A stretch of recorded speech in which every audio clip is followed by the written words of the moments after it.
সামিল। আগুন নিয়ে যারা খেলা করে তাদের পরিণতি অতীতও খারাপ হয়েছে, ভবিষ্যতেও খারাপ হবে। সংগ্রামী উপস্থিতি, আমরা চাই আমরা কোনো ব্যক্তি বা দলের বিরুদ্ধে নয়।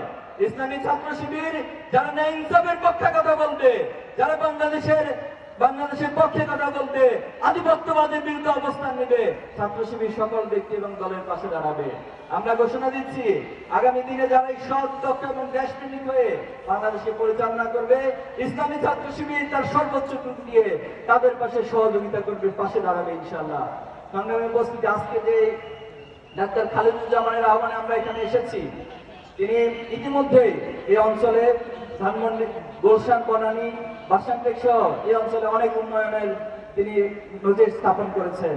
ক্ষমতায় যাওয়ার আগে যারা মানুষের কাছাকাছি যেতে পারে, মানুষকে ভালোবাসতে পারে, যারা মানুষের জন্য এত সেবা করার জন্য সক্ষমতা যাদের আছে, তাদেরকে যদি আমরা আগামী দিনে পার্লামেন্টে পাঠাতে পারি, তাদেরকে নির্বাচিত করে যদি জনপ্রতিনিধি বানাতে পারি, তাহলে নিঃসন্দেহে তারা এই রাষ্ট্রের জন্য, এই সমাজের জন্য আরো অনেক বড় ভূমিকা পালন করতে পারবে। আমরা কি ডাক্তার খালিদুজ্জামানের জন্য সকলে ঐক্যবদ্ধভাবে কাজ করতে প্রস্তুত আছি?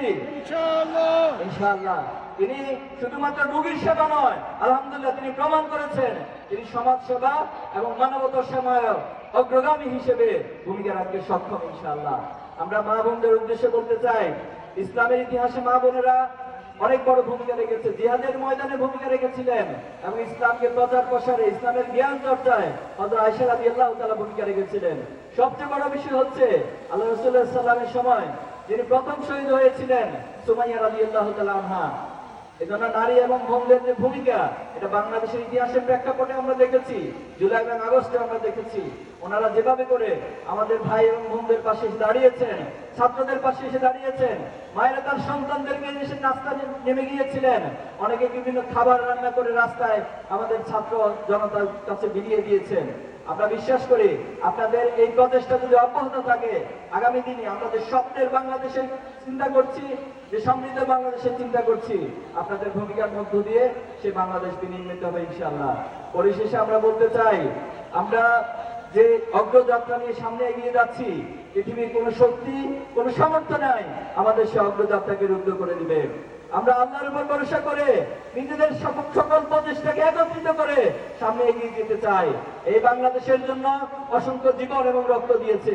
আমরা চাই না এই বাংলাদেশের জন্য আর কোনো জীবন চলে যাক, আর কোনো মায়ের বুক খালি হোক, আর কোনো সময় নষ্ট হোক।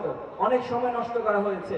আসুন সকলে ঐক্যবদ্ধভাবে এই বাংলাদেশকে গড়ে তুলি এবং আমরা সকলে কাজী নজরুলের ভাষায় বলি, আমি সেই দিন হব শান্ত যবে উৎপীড়িতের দ্বন্দ্ব রোল আকাশে বাতাসে ধরিবে না। আমরা সেই দিন হব শান্ত এবং যেদিন বাংলাদেশে এমন নেতা নির্বাচিত হবে, এমন প্রতিনিধি নির্বাচিত